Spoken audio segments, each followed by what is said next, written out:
नमस्कार मित्रों, प्रतिमान क्लासेज में आप सभी का हार्दिक स्वागत है। साथियों, आज की कक्षा में हम मंडोर के प्रतिहार राजवंश के बारे में अध्ययन करेंगे।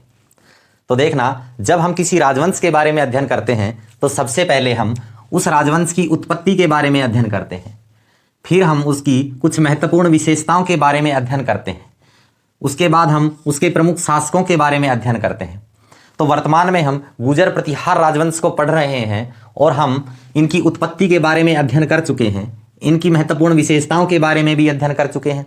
अब हम मंडोर शाखा के प्रमुख शासकों के बारे में अध्ययन करेंगे और हम सबसे पहले एक एक शासक का अध्ययन करने की बजाय हम सबसे पहले यहाँ के प्रमुख शासकों की एक लिस्ट बना लेंगे, जिससे हमें यह पता चल जाएगा कि इसके अंतर्गत हम किन किन शासकों का अध्ययन करने वाले हैं, और यहीं हम साथ में ही इनकी कुछ महत्वपूर्ण और मोटी मोटी बातों का उल्लेख भी कर लेंगे।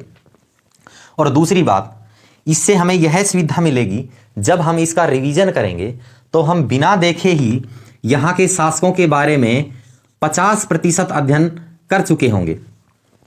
और दूसरी बात, परीक्षा में वर्तमान में कुछ सवालों का ऐसा ट्रेंड चल रहा है कि शासकों का क्रम पूछा जाता है, शासक दे दिए जाते हैं और उनका क्रम पूछ लिया जाता है, आगे पीछे करके उनको जमाओ। तो इसमें भी हमें इससे सुविधा प्राप्त होगी। तो देखना, अब हम प्रारंभ करते हैं मंडोर के प्रतिहारों के बारे में। तो क्या मंडोर के प्रतिहार राजवंश की कोई स्पेशल विशेषता है तो उसके बारे में देख लेते हैं, फिर हम यहाँ के प्रमुख शासकों के बारे में अध्ययन करेंगे। तो देखना, मंडोर शाखा की एक ही महत्वपूर्ण विशेषता है कि यह गुर्जर प्रतिहारों की सबसे प्राचीन व प्रारंभिक शाखा है। गुर्जर प्रतिहारों की सबसे प्राचीन व प्रारंभिक शाखा।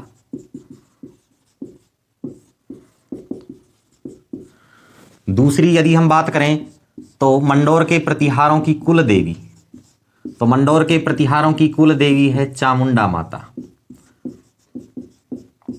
तो ये दो बातें हो गई मंडोर के प्रतिहारों के बारे में कि मंडोर शाखा गुर्जर प्रतिहारों की सबसे प्राचीन और प्रारंभिक शाखा है। दूसरी बात, इनकी कुलदेवी है चामुंडा माता। अब हम यहाँ के प्रमुख शासकों के बारे में देख लेते हैं। प्रमुख शासक,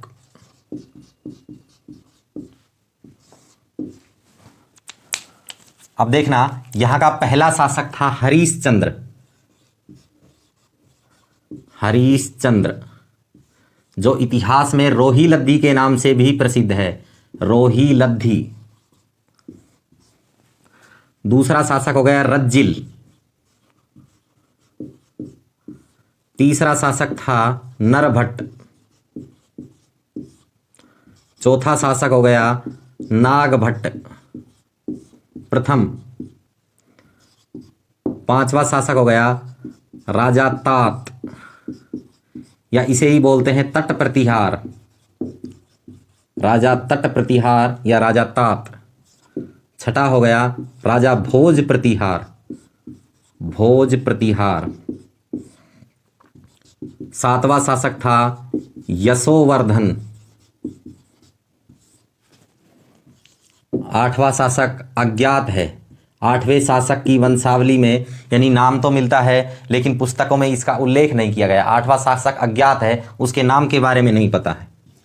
नवां शासक था चाहुक या चंदुक। इस वंश का 10वां शासक था सीलुक। 11वां शासक था झोट प्रतिहार, झोट प्रतिहार।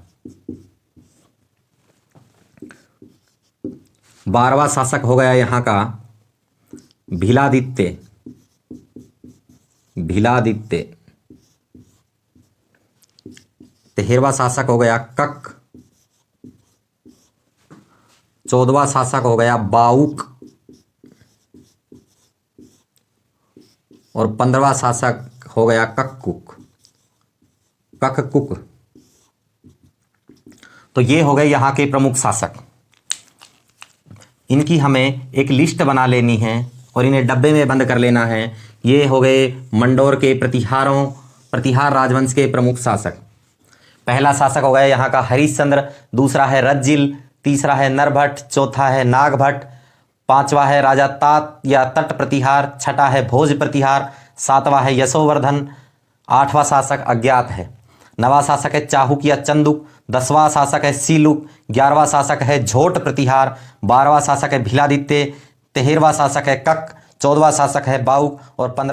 अब हम इन शासकों का एक एक करके डिटेल में अध्ययन करेंगे, लेकिन उससे पहले हम यहीं पर इनकी कुछ महत्वपूर्ण बातों का अध्ययन कर लेते हैं। तो देखना, सबसे पहला शासक है हरीशचंद्र या रोहिलद्दी। इसके बारे में दो महत्वपूर्ण बातें हैं जो हमें यही ध्यान रख लेनी है। सबसे पहली बात, ये यहाँ का था संस्थापक, मंडोर के प्रतिहार शाखा का संस्थापक।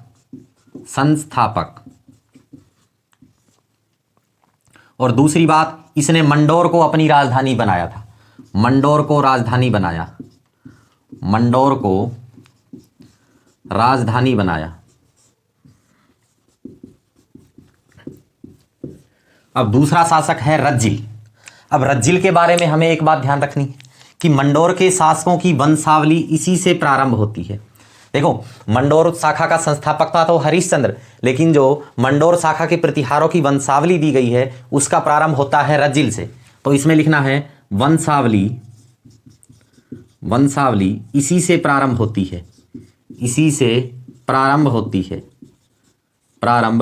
है। और तिथि ध्यान रखनी है 560 ईस्वी से, यानी 560 ईस्वी से मंडोर के प्रतिहारों की वंशावली रज्जिल से प्रारंभ होती है। अगला शासक है नरभट्ट। नरभट्ट के बारे में हमें ध्यान रखना है, इसने एक उपाधि धारण की थी और इसकी उपाधि है पेल्लोपेल्ली उपाधि, और इसकी उपाधि थी वो थी पेल्लोपेल्ली या पिल्लापल्ली।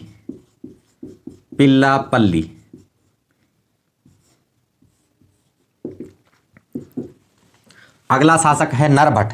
तो नरभट्ट के बारे में हमें ध्यान रखना है, इसने मेड़ता को अपनी दूसरी राजधानी बनाया था, मेड़ता को अपनी दूसरी राजधानी बनाया, यानी सेकंड राजधानी बनाया।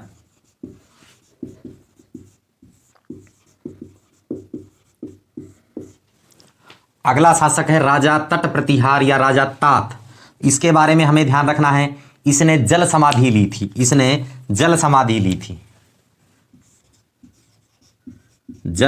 ली और संन्यास भी ग्रहण किया, जल समाधि ली। अगला शासक है यहां का सीलुक। इस सीलुक के बारे में ध्यान रखना है, यह इस वंश का 10वां शासक था, सीलुक इस वंश का 10वां शासक। तो देखना, हम किसी भी राजवंश को पढ़ लें लेकिन उसके शासक का क्रम ध्यान में नहीं रख सकते कि वो कौन से नंबर का शासक था, लेकिन कुछ शासक हैं जिसके बारे में हमें स्पेशल ध्यान में रखना है। तो इस सीलुक के बारे में स्पेशल ही सवाल पूछा जाएगा कि मंडोर के प्रतिहार राजवंश का 10वां शासक कौन सा था। तो इसमें इस वंश का 10वां शासक बना था सीलुक। केवल इसी शासक के बारे में ध्यान रखना है, अन्य किसी राजवंश के किसी शासक के बारे में ध्यान नहीं रखना।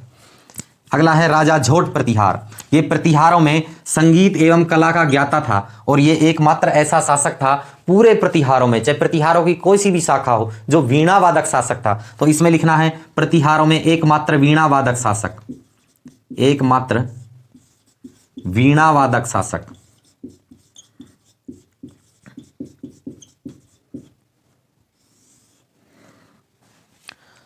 आगे हम बात करें बाउक और ककुक के बारे में। इनके बारे में हमें दो बातें ध्यान रखनी है।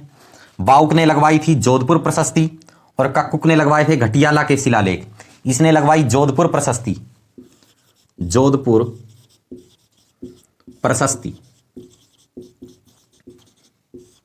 और इसकी तिथि है 837 ईस्वी।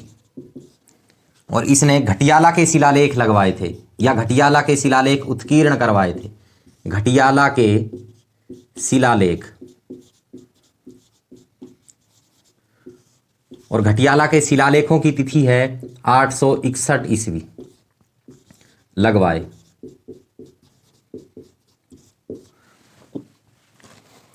तो ये हो गई इनकी कुछ महत्वपूर्ण बातें जो हमें यही ध्यान रखनी है इसी लिस्ट के साथ। तो देखना यहां से हमें कुछ सवाल हमारे सीधे सीधे क्लियर हो जाते हैं, जो मोटे मोटे सवाल हैं, जो हमारी छोटी मोटी परीक्षाओं में पूछे जाते हैं, उसमें हमें डिटेल में जाने की जरूरत नहीं होती। और परीक्षा के समय जो मोटा मोटा महत्वपूर्ण रिवीजन किया जाता है, उसमें ये बड़े उपयोगी सिद्ध होने वाले हैं। तो मंडोर के प्रतिहार राजवंश का संस्थापक हो गया हमारा हरिश्चंद्र। दूसरी बात करें, इस हरिश्चंद्र ने राजधानी किसे बनाया? इसने मंडोर को अपनी राजधानी बनाया था। तो यह ध्यान रखना है, मंडोर को अपनी राजधानी बनाया था। मंडोर के प्रतिहारों की वंशावली किससे प्रारंभ होती है? रज्जिल से प्रारंभ होती है। पेल्लो पेली या पिल्ला पिल्ली उपाधि धारण किसने की थी? नरभट्ट ने। दूसरी बात करें, मेड़ता को राजधानी किसने बनाया? मेड़ता को राजधानी बनाया नागभट्ट प्रथम ने। तो देखो, मंडोर के प्रतिहारों की दो राजधानियां रही है। पहली राजधानी तो मंडोर ही थी और दूसरी राजधानी थी मेड़ता। मंडोर को राजधानी बना लिया था हरिश्चंद्र ने, जबकि मेड़ता को राजधानी बनाया था नागभट्ट प्रथम ने। यह सवाल कई बार पूछा जा चुका है परीक्षा में कि मेड़ता को राजधानी किसने बनाया था? नागभट्ट प्रथम ने। आगे बात करें, मंडोर के प्रतिहारों में जल समाधि लेने वाला शासक कौन था? तो वो था राजा तात प्रतिहार या राजा तट प्रतिहार, जिसने संन्यास ग्रहण किया और जल में समाधि ली। मंडोर के प्रतिहारों का 10वां शासक कौन था? ये था सीलुक।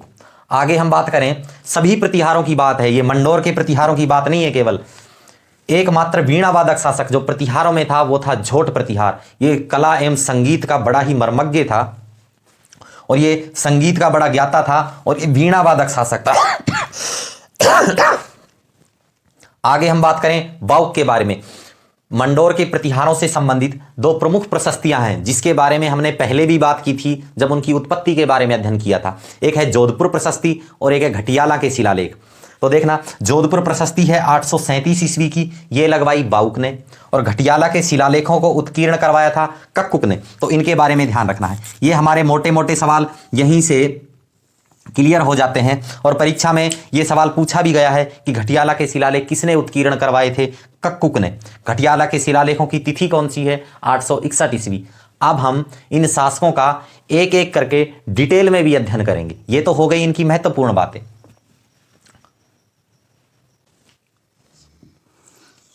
अब हम पहले शासक के बारे में अध्ययन कर लेते हैं और यहां का पहला शासक था हरिश्चंद्र। ये एक ब्राह्मण था। अब देखना, इस हरिश्चंद्र के बारे में कौन कौन सी बातें महत्वपूर्ण है। सबसे पहली बात, ये प्रतिहारों का मूल पुरुष कहलाता है। ये प्रतिहारों का मूल पुरुष कहलाता है, या हम इसे कह सकते हैं प्रतिहारों का आदि पुरुष भी कह सकते हैं, या मंडोर के प्रतिहारों का संस्थापक भी कह सकते हैं। ये मंडोर के प्रतिहारों का ही मूल पुरुष नहीं था, ये सभी प्रतिहारों का मूल पुरुष कहलाता है। क्यों? क्योंकि प्रतिहारों की सभी शाखाओं में जो सबसे प्राचीन शाखा थी वो थी मंडोर शाखा, और मंडोर शाखा का जन्मदाता है ये हरिश्चंद्र। दूसरी बात, ये हरिश्चंद्र एक ब्राह्मण था, इसीलिए ये वेद और शास्त्रों में बड़ा ही निपुण था और उनका ज्ञाता था, इसीलिए इसे प्रतिहारों का गुरु भी माना गया है। तो ये बात भी हमें ध्यान रखनी है कि प्रतिहारों का गुरु किसे माना गया है? इसी हरिश्चंद्र नामक ब्राह्मण को। तीसरी बात, ये इतिहास में रोही लद्दी के नाम से प्रसिद्ध है। रोही लद्दी के नाम से प्रसिद्ध है। अब देखना, जोधपुर और घटियाला शिलालेखों में यह बात कही गई है कि हमारा मूल पुरुष है वो हरिश्चंद्र नाम का एक ब्राह्मण है, और इस हरिश्चंद्र नाम के ब्राह्मण के दो पत्नियां थी। इसकी दो पत्नियां थी। एक पत्नी थी जो थी क्षत्रिय पत्नी, एक थी क्षत्रिय पत्नी, और इस क्षत्रिय पत्नी का नाम था भद्रा, और एक थी इसकी ब्राह्मणी पत्नी।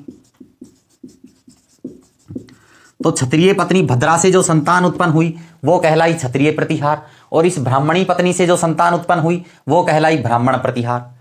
तो ये क्षत्रिय पत्नी भद्रा है, इसका संबंध था भगवान राम के भाई लक्ष्मण के वंश से थी ये क्षत्रिय पत्नी भद्रा, इसीलिए प्रतिहार कहलाते हैं सूर्यवंशी क्षत्रिय और लक्ष्मण जी के वंशज। इसी क्षत्रिय पत्नी भद्रा के 4 पुत्र उत्पन्न हुए, और 4 पुत्र थे। एक का नाम था भोग भट्ट, एक का नाम था कदक, एक का नाम था रज्जिल, और एक का नाम था दध। तो ये 4 पुत्र उत्पन्न हुए क्षत्रिय पत्नी भद्रा से। तो हरिश्चंद्र और इन चारों पुत्रों ने मिलकर मंडोर को जीत लिया। तो ये चारों पुत्रों ने मंडोर को जीत लिया, और मंडोर के चारों तरफ इन्होंने एक परकोटे का निर्माण करवाया, और मंडोर की गद्दी पर जो सबसे पहला शासक बना, जो मंडोर की गद्दी पर बैठने वाला पहला शासक था वो था हरिश्चंद्र। और इस हरिश्चंद्र ने अपनी जो पहली राजधानी थी वो बनाया मंडोर को। तो ये बातें हमें हरिश्चंद्र के बारे में ध्यान रखनी है कि हरिश्चंद्र के 2 पत्नियां थी, क्षत्रिय पत्नी भद्रा और ब्राह्मणी पत्नी। इस क्षत्रिय पत्नी भद्रा के 4 पुत्र उत्पन्न हुए। बड़ा ही बड़ा पुत्र था भोगभट, दूसरा पुत्र था कदक, और ये तीसरे नंबर का पुत्र था रज्जिल, और चौथे नंबर का पुत्र था दद।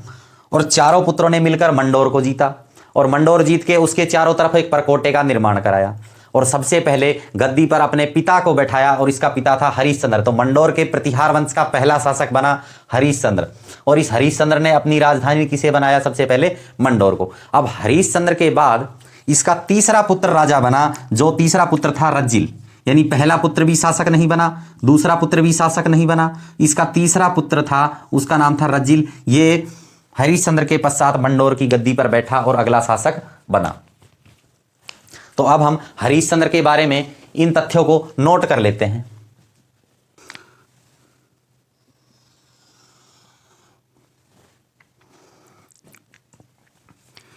इसमें हमें पहला पॉइंट लिखना है,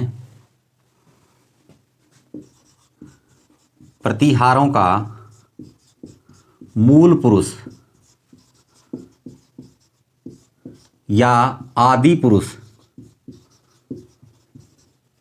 या संस्थापक। यानी ये प्रतिहारों का मूल पुरुष है, आदि पुरुष है और संस्थापक है।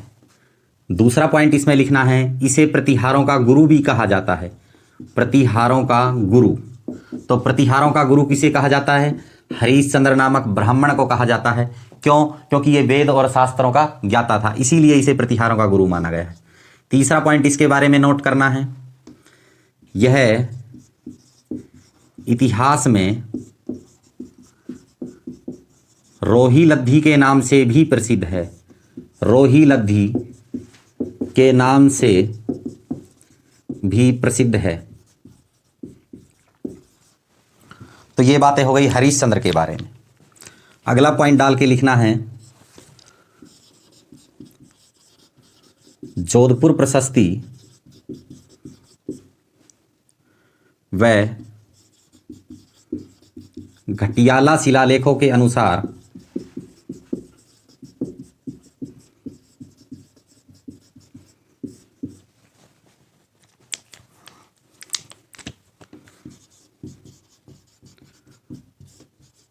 प्रतिहारों का मूल पुरुष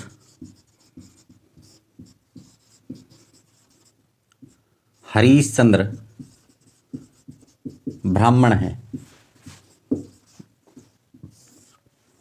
ये बात हो रही है मूल पुरुष की। इसके दो पत्नियां थी,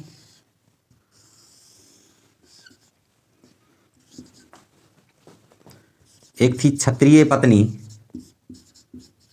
भद्रा और दूसरी थी ब्राह्मणी पत्नी।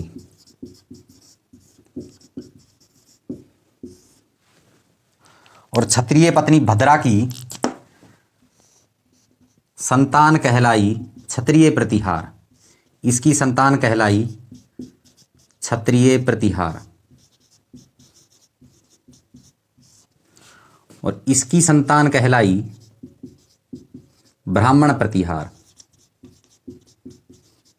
ब्राह्मण प्रतिहार। इसके हुए 4 पुत्र। 4 पुत्र।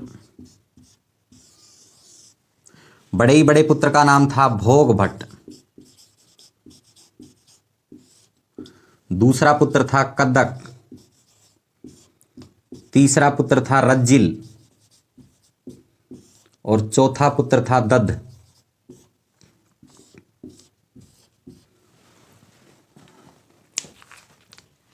अगला पॉइंट है, हरिश्चंद्र व उसके 4 पुत्रों ने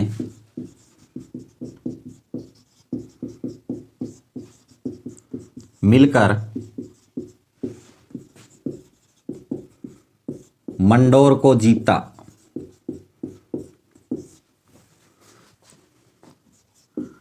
तथा इसके चारों ओर परकोटा बनवाया। परकोटा बनवाया।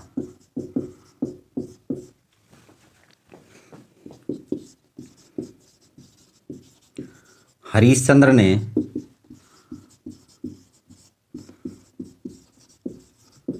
अपनी राजधानी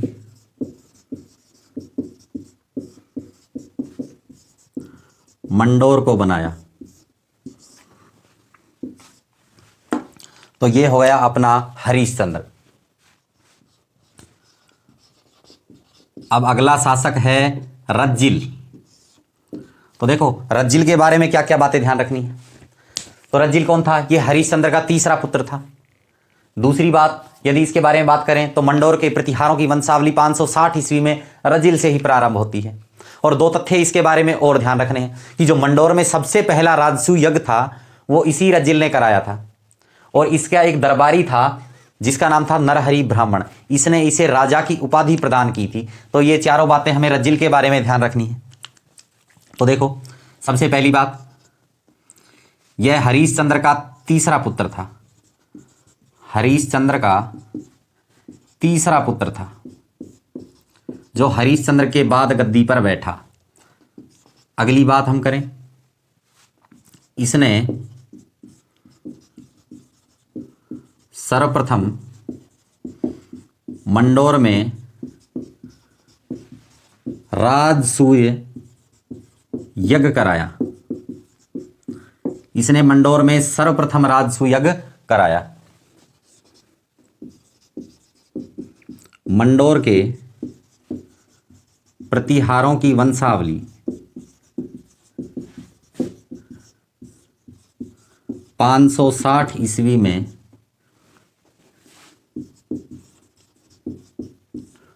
रज्जिल से प्रारंभ होती है।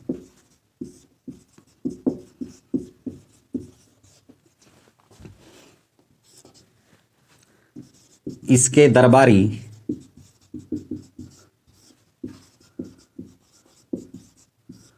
नरहरि ब्राह्मण ने इसे राजा की उपाधि दी।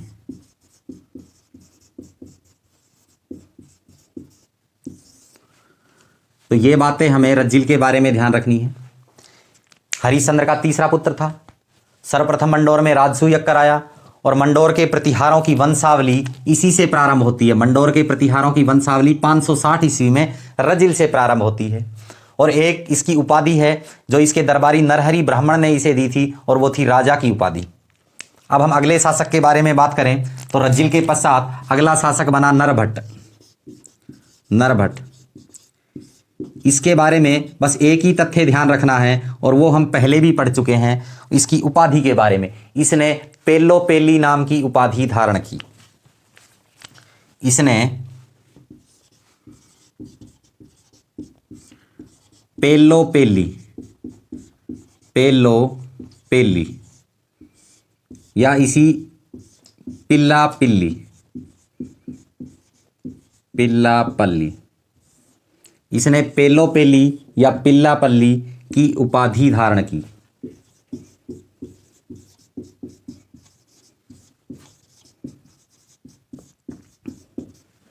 अब पेल्लोपेल्ली या पिल्लापल्ली का अर्थ होता है साहसिक कार्य करने वाला व्यक्ति। तो इसका अर्थ क्या हो जाएगा? पेल्लोपेल्ली का अर्थ है साहसिक कार्य करने वाला व्यक्ति, यानी शत्रुओं को पेलने वाला व्यक्ति, साहसिक कार्य करने वाला व्यक्ति।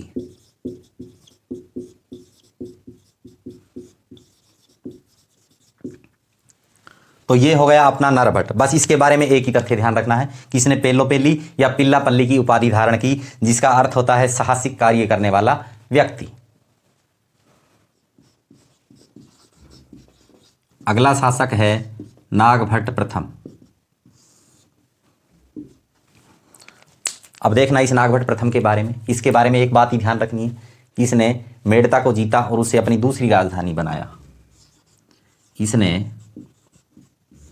मेड़ता या मेडंतकपुर, ये मेड़ता का ही प्राचीन नाम है मेडंतकपुर, ये ध्यान रखना है।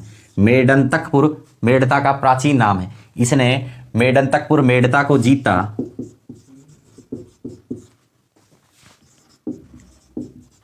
वह इसे अपनी दूसरी राजधानी बनाया।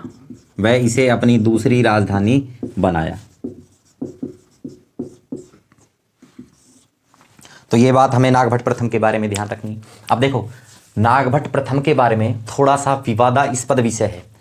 ये विवादास्पद विषय ये है कि कुछ इतिहासकारों का मानना है कि ये नागभट्ट प्रथम मेड़ता के बाद जालोर चला गया और इसने जालोर को अपनी राजधानी बनाया।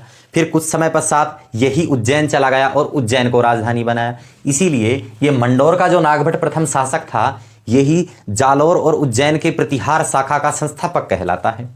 लेकिन कुछ इतिहासकारों का मानना अलग है। ये कहते हैं कि जो मंडोर का राजा नागभट्ट था, इसने जालोर या उज्जैन के प्रतिहार शाखा की स्थापना नहीं की, लेकिन वो कोई अन्य नागभट्ट था जिसने जालोर और उज्जैन के प्रतिहारों की शाखा की स्थापना की थी। तो हमें तो यदि मंडोर में ध्यान रखना है तो केवल इतना ही ध्यान रखना है कि नागभट्ट प्रथम ने मेड़ता को जीता और इसे अपनी दूसरी राजधानी बनाया। अब यदि हम आगे बात करें मंडोर में ही, तो इसके दो पुत्र हुए। इसके हुए दो पुत्र, एक था बड़ा पुत्र जिसका नाम था बड़ा पुत्र यानी ज्येष्ठ पुत्र, जिसका नाम था तात। इसी को कहते हैं हम तट प्रतिहार, तट प्रतिहार। और छोटा पुत्र था जिसका नाम था भोज प्रतिहार।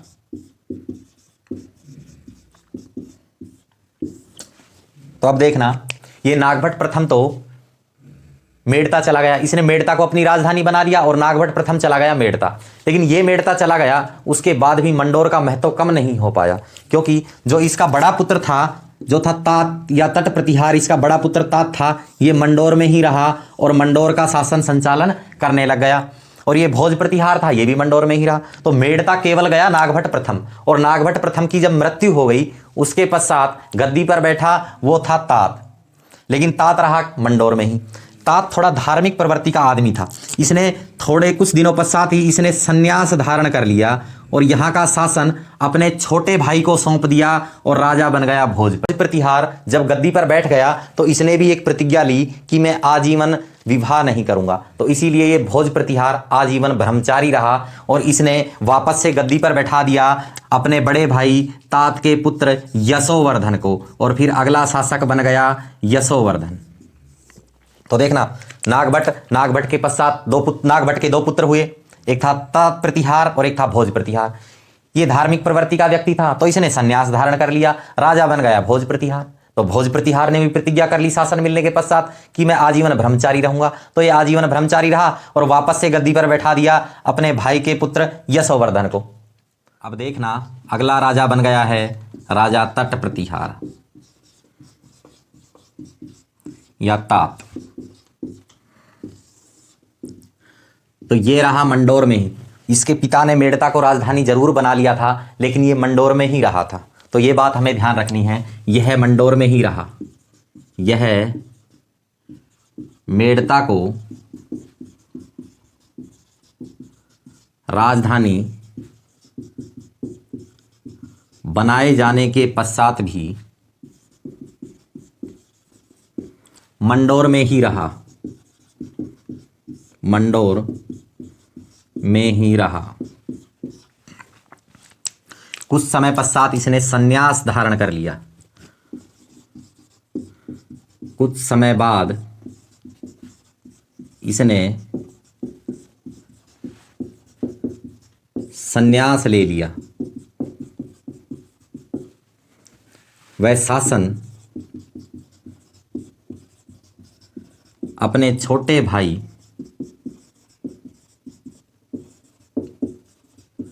भोज प्रतिहार को सौंप दिया, भोज प्रतिहार को सौंप दिया।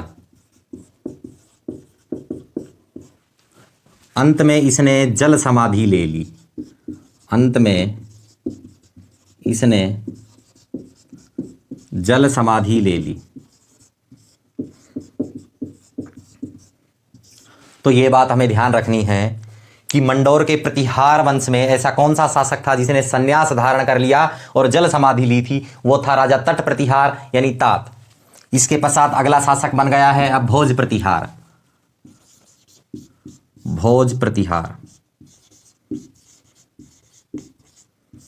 इसके बारे में हमें ध्यान रखना है कि आजीवन ब्रह्मचारी रहा और अपने भाई के पुत्र यानी तट प्रतिहार के पुत्र यशोवर्धन को अपना उत्तराधिकारी बनाया। यह आजीवन ब्रह्मचारी रहा।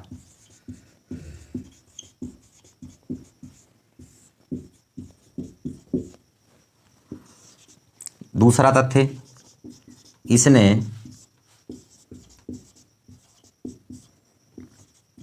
अपने बड़े भाई के पुत्र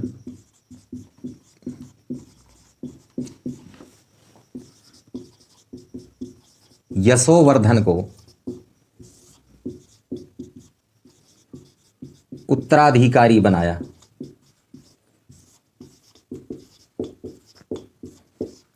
अब अगला शासक बनेगा यशोवर्धन। अब शासक बन गया है यशोवर्धन। अब देखना, इस यशोवर्धन के बारे में भी बस 3 बातें हैं जो हमें ध्यान रखनी है। सबसे पहली बात, इसने भागवत धर्म को संरक्षण दिया था। जब भागवत धर्म को संरक्षण दिया और मंडोर में गौ सेवा समिति की स्थापना की थी और एक मंडोर में सूर्य कुंड बनवाया था। तो 3 बातें इसके बारे में ध्यान रखनी है। इसने भागवत धर्म को संरक्षण दिया, भागवत धर्म को संरक्षण दिया।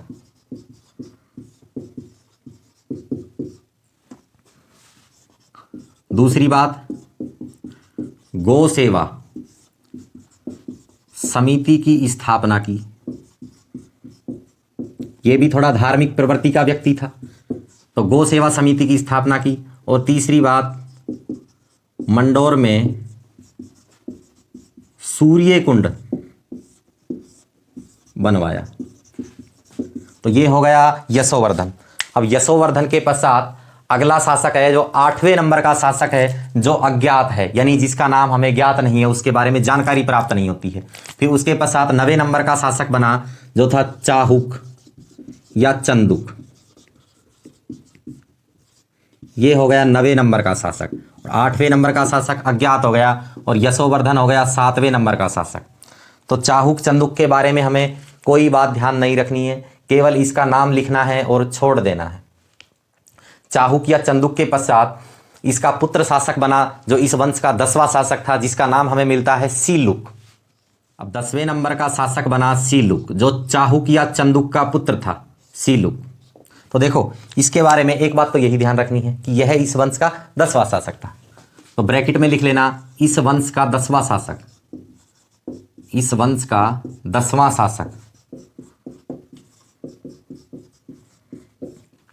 और देखो, इसके बारे में एक महत्वपूर्ण बात हमें ध्यान रखनी है कि इसने अपने राज्य की सीमाओं का विस्तार किया था। इसने वल्ल प्रदेश नाम मिलता है जैसलमेर का। इसने वल्ल प्रदेश यानी जैसलमेर के जो भाटी शासक देवराज भाटी को परास्त किया और वल्ल प्रदेश को अपने राज्य में मिला लिया था। और ऐसे ही इसने तमन क्षेत्र या त्रावणी, जो वर्तमान में जिसका नाम है मालानी बाड़मेर पर इसने आक्रमण किया और उसे भी अपने राज्य में मिला लिया था। तो ये दोनों बातें इसके बारे में ध्यान रखनी है। इसने वल्ल प्रदेश या वल्ल मंडल, और वल्ल मंडल पूरा किसका प्राचीन नाम है? जैसलमेर का। जैसलमेर के शासक देवराज भाटी को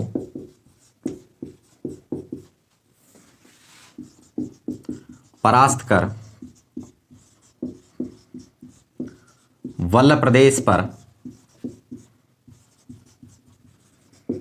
अधिकार कर लिया। तो एक तो जैसलमेर पर अधिकार कर लिया, एक मालानी बाड़मेर पर अधिकार कर लिया। वह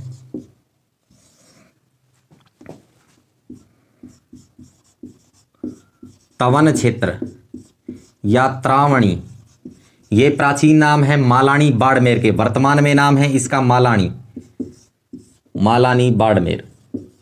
ये बाड़मेर की तहसील है मालानी, जो बाद में मल्लीनाथ जी के नाम पर पड़ी है। जो एक लोक देवता है मल्लीनाथ जी, उसके नाम पर इसका नाम, इस क्षेत्र का नाम पड़ गया था मालानी। इसका प्राचीन नाम है तवन क्षेत्र या त्रावणी।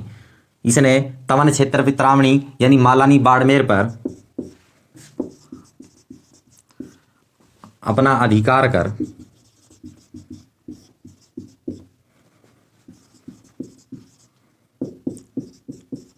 अपने राज्य का विस्तार किया।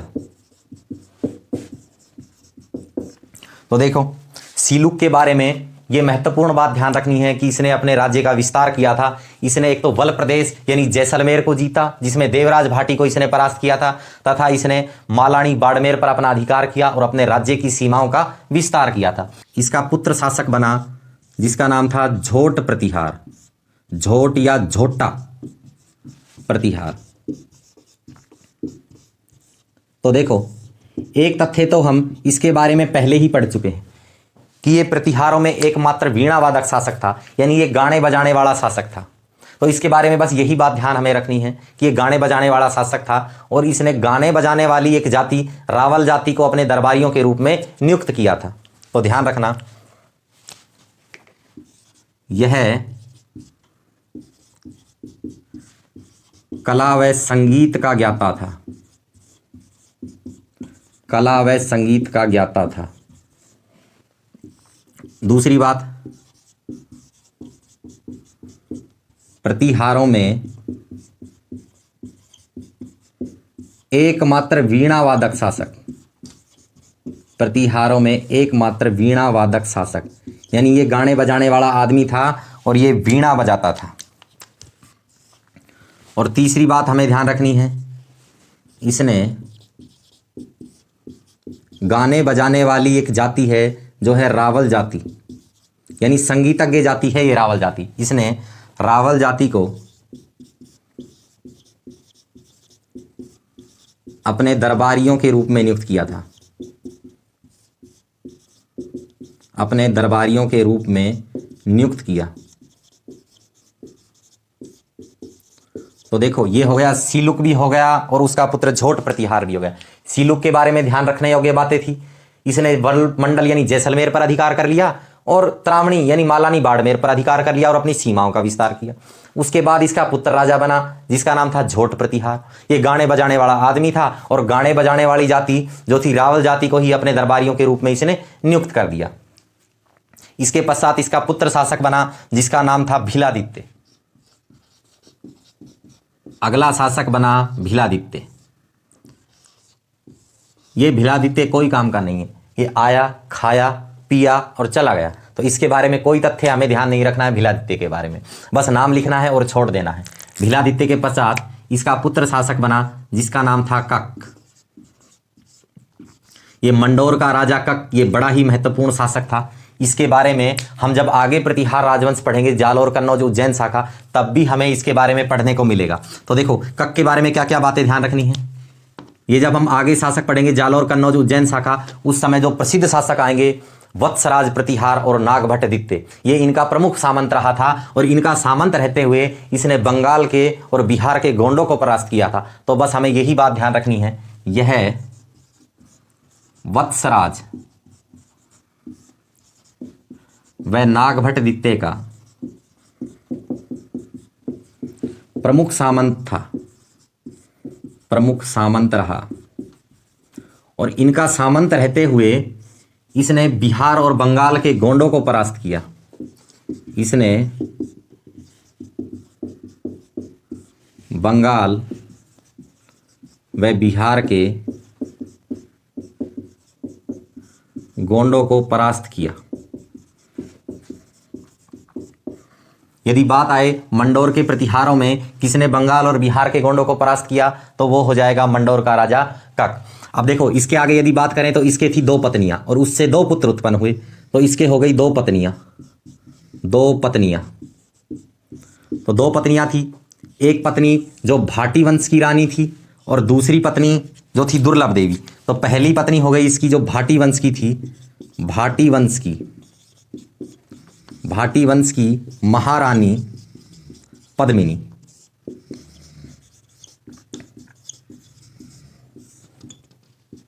और एक पत्नी थी जिसका नाम था दुर्लभ देवी।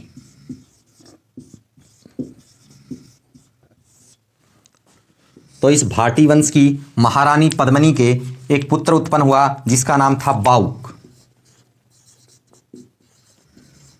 और कक के पश्चात यही बाउक शासक बना और दुर्लभ देवी के पुत्र उत्पन्न हुआ जिसका नाम था कककुक।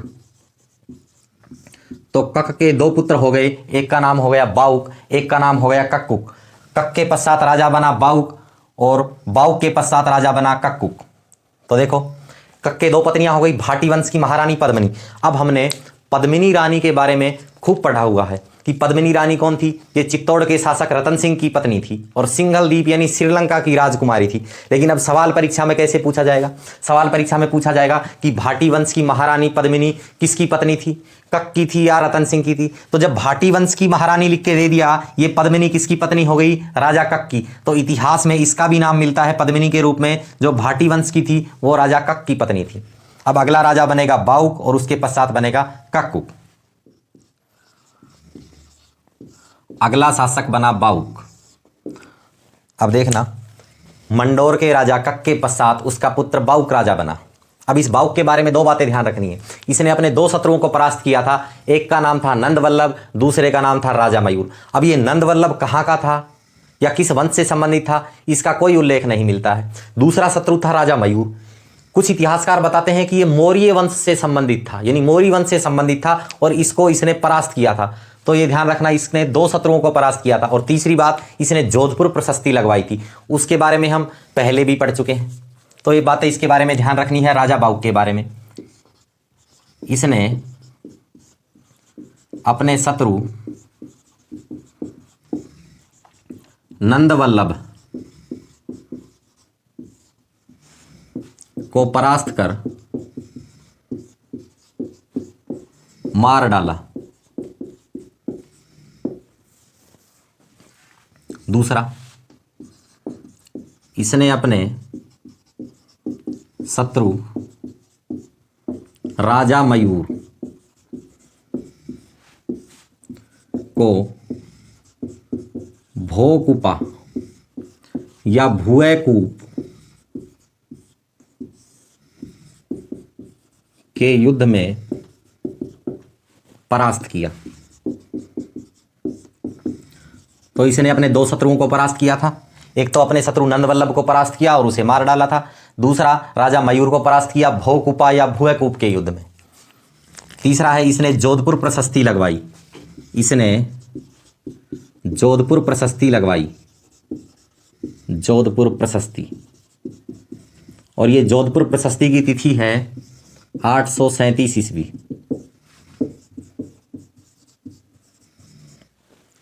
अब देखना, ये प्रशस्ति क्या है? ये प्रशंसा में लिखा गया शिलालेख है। अब जोधपुर प्रशस्ति बाउक ने लगवाई है। और बाउक कौन है? ये मंडोर के प्रतिहार वंश का एक राजा है। तो सीधी सी बात है, इस जोधपुर प्रशस्ति में क्या मिलेगा? इसमें मंडोर के प्रतिहारों की वंशावली दी गई है। इसमें मंडोर के प्रतिहारों की वंशावली है। इसमें मंडोर के प्रतिहारों की वंशावली है।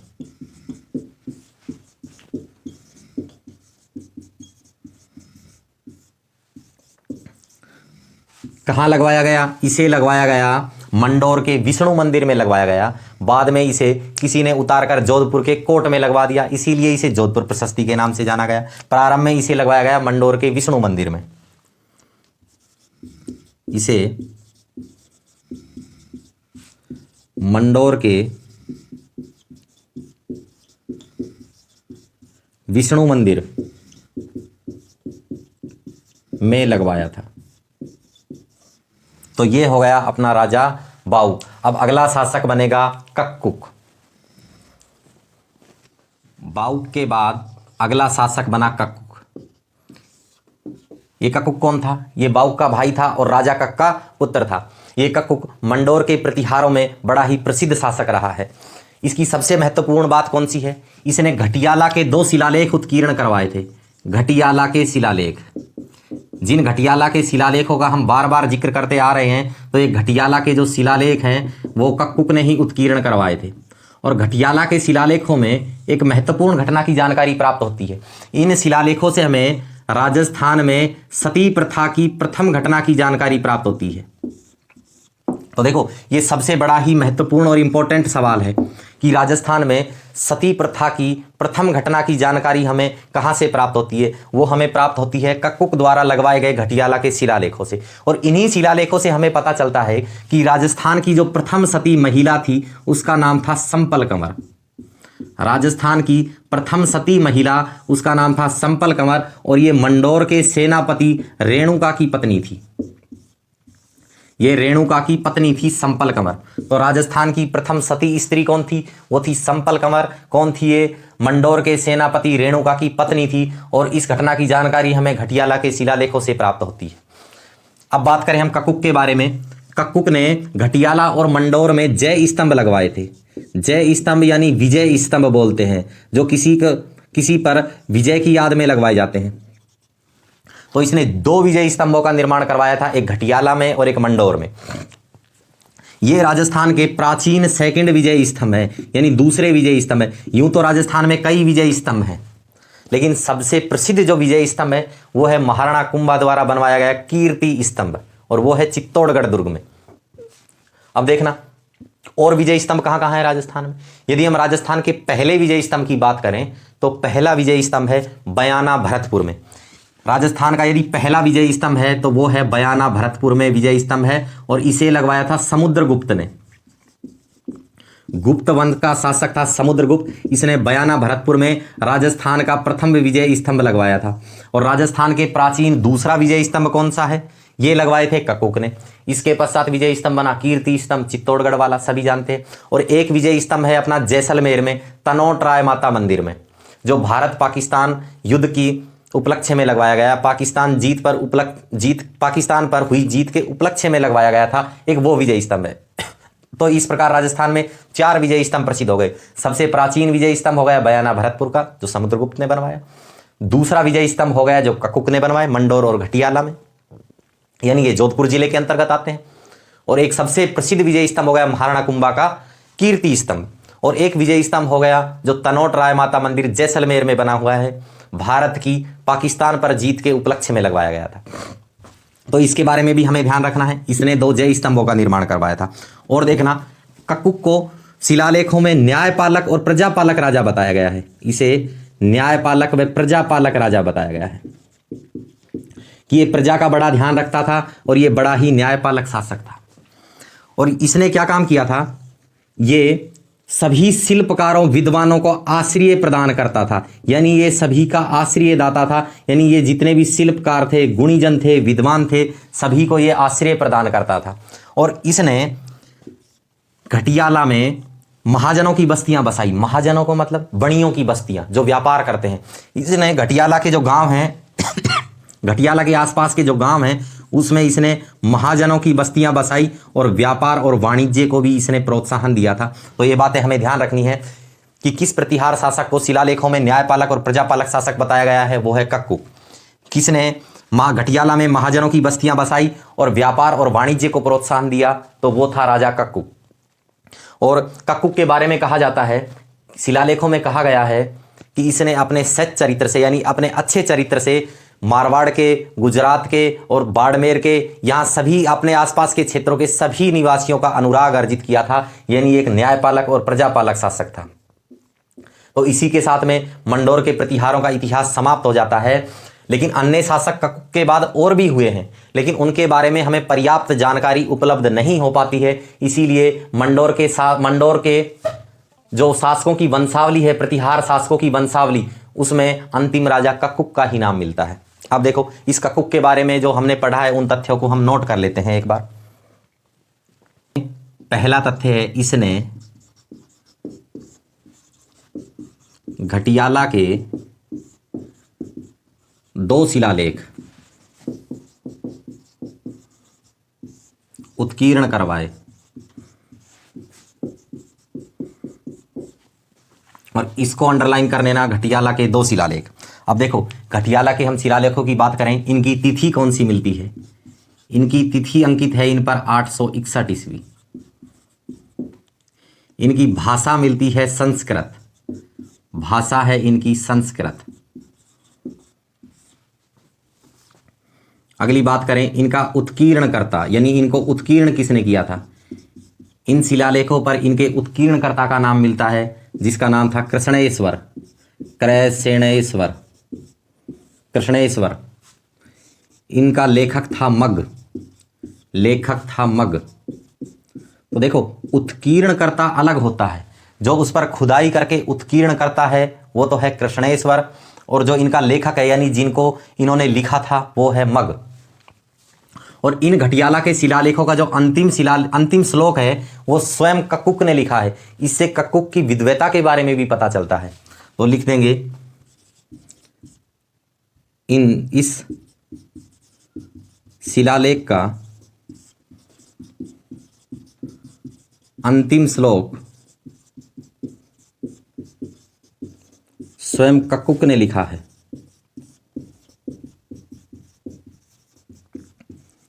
तो लेखक तो इसका मग था, लेकिन अंतिम श्लोक इसका कक्कुक ने लिखा है।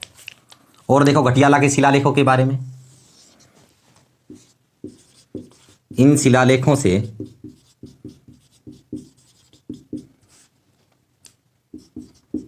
हमें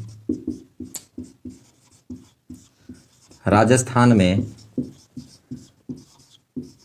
सती प्रथा की प्रथम घटना की जानकारी मिलती है। इन शिलालेखों से हमें राजस्थान में सती प्रथा की प्रथम घटना की जानकारी मिलती है। ये महत्वपूर्ण है, ध्यान रखना है इसको। तो राजस्थान की प्रथम सती स्त्री कौन थी? राजस्थान की प्रथम सती महिला, प्रथम सती, जिसका नाम मिलता है संपल कंवर। संपल कंवर। और ये संपल कंवर कौन थी?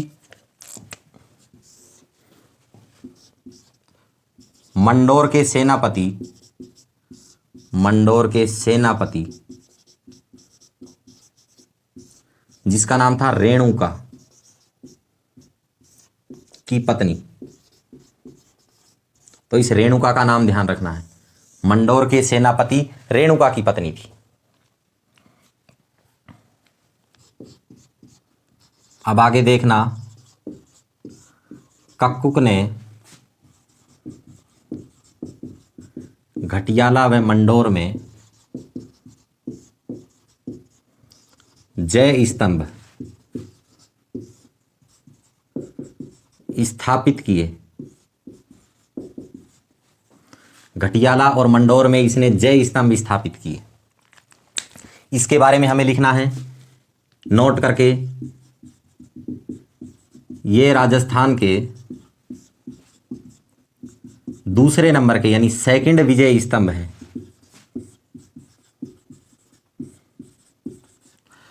हमें यही नोट करके भी लिखना है। तो राजस्थान के प्रथम विजय स्तंभ कौन से हैं? तो राजस्थान का प्रथम विजय स्तंभ, राजस्थान का प्रथम विजय स्तंभ यह है बयाना भरतपुर में। बयाना भरतपुर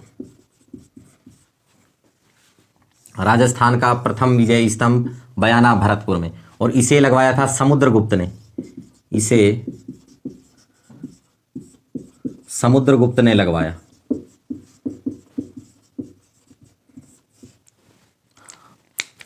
तो ये हमें ध्यान रखना है कि राजस्थान के सेकंड विजय स्तंभ घटियाला और मंडोर में है, जो राजा कक्कुक ने लगवाए थे।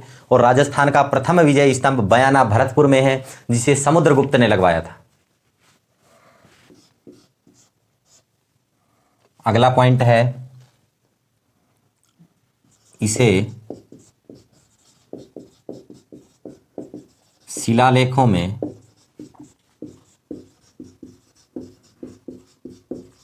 न्यायपालक व प्रजापालक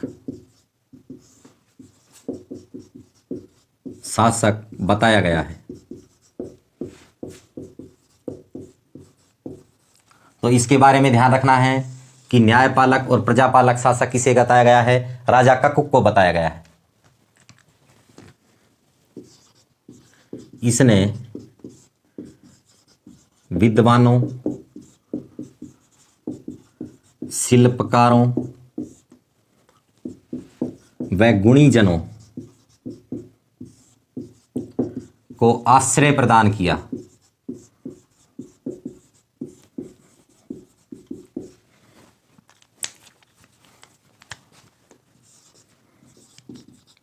इसने रोहिस्कूप नगर अर्थात घटियाला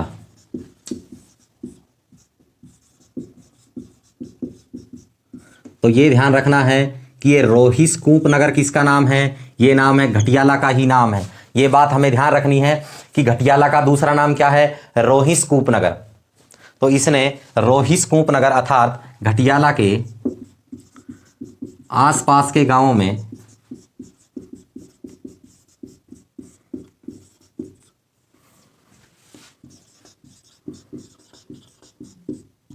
महाजनों की बस्तियों को बसाया। महाजन यानी बणियों की बस्तियों को बसाया। वह व्यापार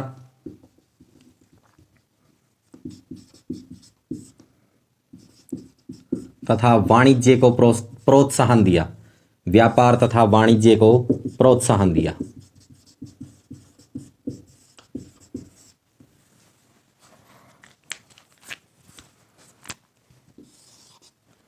अगला तथ्य, इसने अपने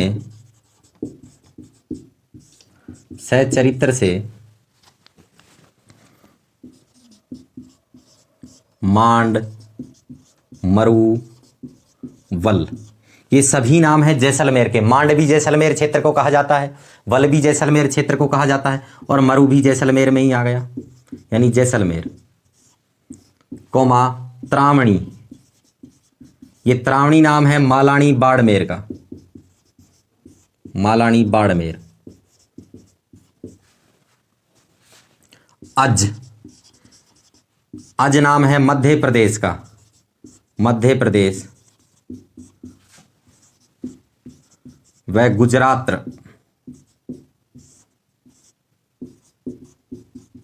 के निवासियों का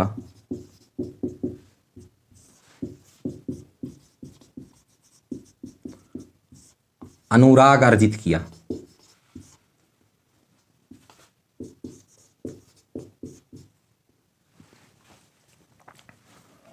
तो ये हो गया राजा कक्कुक के बारे में। तो देखो राजा कक्कुक के बारे में हमें क्या क्या ध्यान रखना है। सबसे पहली बात, इसने घटियाला के शिलालेख लगवाए, और घटियाला के शिलालेखों में भी महत्वपूर्ण घटना कौन सी है कि इनसे हमें सती प्रथा की प्रथम घटना की जानकारी प्राप्त होती है, और राजस्थान की प्रथम सती स्त्री थी संपल कंवर, जो मंडोर के सेनापति रेणुका की पत्नी थी। दूसरी बात, इसने घटियाला और मंडोर में 2 जय स्तंभ लगवाए, जो राजस्थान के दूसरे प्राचीन विजय स्तंभ है। तो पहला प्राचीन विजय स्तंभ कहाँ है, बयाना भरतपुर में है, जो समुद्रगुप्त ने लगवाया था। इसे शिलालेखों में न्यायपालक और प्रजापालक राजा बताया गया है। ये विद्वानों, शिल्पकारों और गुणीजनों का आश्रयदाता था। और सबसे महत्वपूर्ण बात यह है कि इसने रोहिस्कूप नगर, जो घटियाला का ही नाम है, आसपास के गांव में बणियों को बसाया और व्यापार और वाणिज्य को प्रोत्साहन दिया। तो ये दोनों बातें हमें ध्यान रखनी है, न्यायपालक और प्रजापालक शासक तथा व्यापार वाणिज्य को प्रोत्साहन देने वाला शासक कौन था, ये था कक्कुक। इसने अपने सच्चरित्र से मांड, मरु, वल, जैसलमेर यानी अपने जो भी अपने शासन के अंतर्गत आते थे, उन सभी क्षेत्र के निवासियों का अनुराग अर्जित किया था, क्योंकि ये न्यायपालक और प्रजापालक शासक था। तो अब देखना, हमने मंडोर के प्रतिहारों में पहले शासक हरीशचंद्र से लेकर कक्कुक तक के शासकों के बारे में अध्ययन कर लिया है। तो क्या कक्कुक अंतिम शासक था, या मंडोर के अन्य प्रतिहार वंश के शासक भी इसके पश्चात बने? तो कक्कुक के बाद मंडोर के प्रतिहारों में अन्य शासक भी बने, लेकिन जो शिलालेखों के आधार पर जो हमें वंशावली प्राप्त होती है वो कक्कुक तक ही प्राप्त होती है। इसके पश्चात के जो शासक हैं, ना तो उनके नाम उपलब्ध हो पाते हैं, ना ही उनके बारे में हमें जानकारी प्राप्त होती है, क्योंकि जो हमें इतिहास की जानकारी प्राप्त होती है वो या तो प्राचीन ग्रंथों के माध्यम से प्राप्त होती है या शिलालेखों के माध्यम से प्राप्त होती है। तो इसके जो बाद के शासक हैं, शिलालेखों में उनकी वंशावली का अभाव पाया जाता है, तो कक्कुक तक का ही वर्णन हमें प्राप्त हो पाता है। लेकिन यदि हम कुछ समय पश्चात की बात देखें तो देखना, ये रहा मंडोर और बीच में है ये मंडोर का दुर्ग है।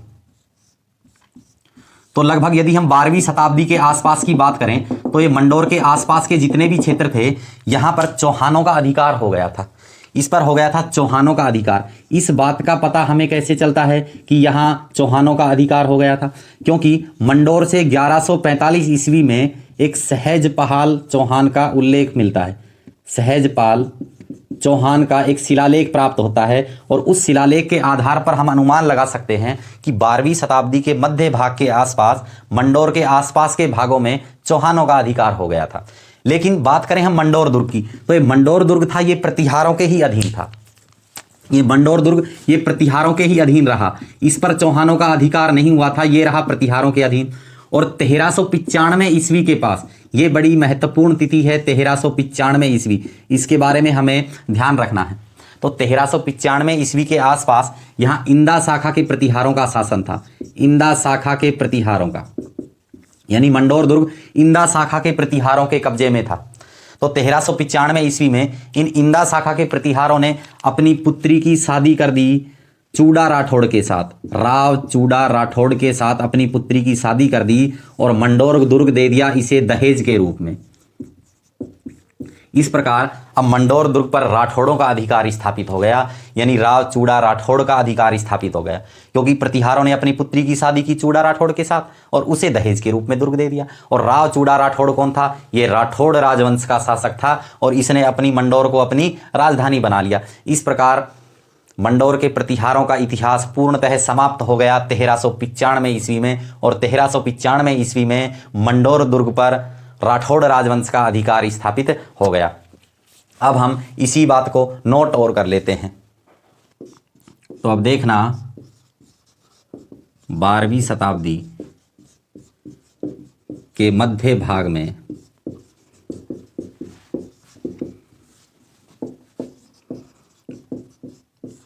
मंडोर के आसपास के क्षेत्रों में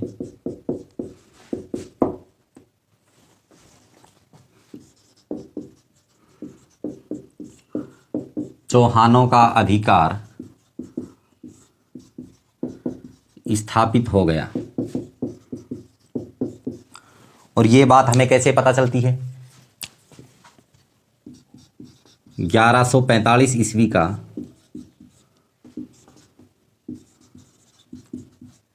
मंडोर से सहजपाल चौहान का लेख प्राप्त हुआ है और इसी लेख के आधार पर हम अनुमान लगा सकते हैं कि मंडोर के आसपास के क्षेत्रों पर चौहानों का अधिकार स्थापित हो चुका था। लेकिन परंतु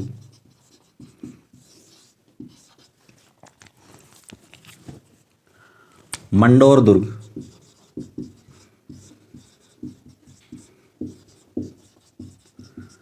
प्रतिहारों के कब्जे में ही रहा। लेकिन मंडोर दुर्ग प्रतिहारों के कब्जे में ही रहा। 1395 ईस्वी में, ये तिथि बड़ी ही महत्वपूर्ण है, ध्यान रखना। 1395 ईस्वी में इंदा शाखा के प्रतिहारों ने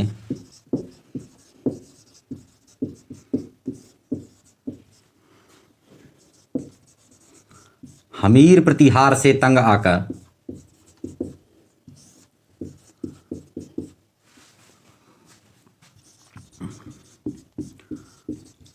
अपनी पुत्री की शादी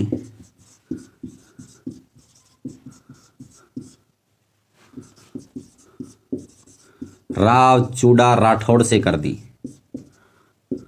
राव चूड़ा राठौड़ से कर दी।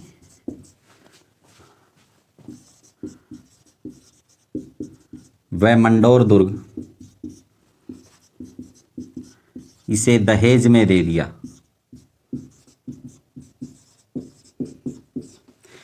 तो इस प्रकार मंडोर के प्रतिहार राजवंश का इतिहास 1395 ईस्वी में पूर्णतः समाप्त हो जाता है और मंडोर दुर्ग पर भी राव चूड़ा राठौड़ का अधिकार स्थापित हो जाता है। यदि आज की क्लास आपको अच्छी लगी हो तो इसे लाइक करना है, अधिक से अधिक शेयर करना है ताकि अधिक से अधिक विद्यार्थियों को लाभ प्राप्त हो सके, और चैनल को सब्सक्राइब करना है। तो आज की कक्षा यहीं समाप्त होती है। धन्यवाद। जय हिंद।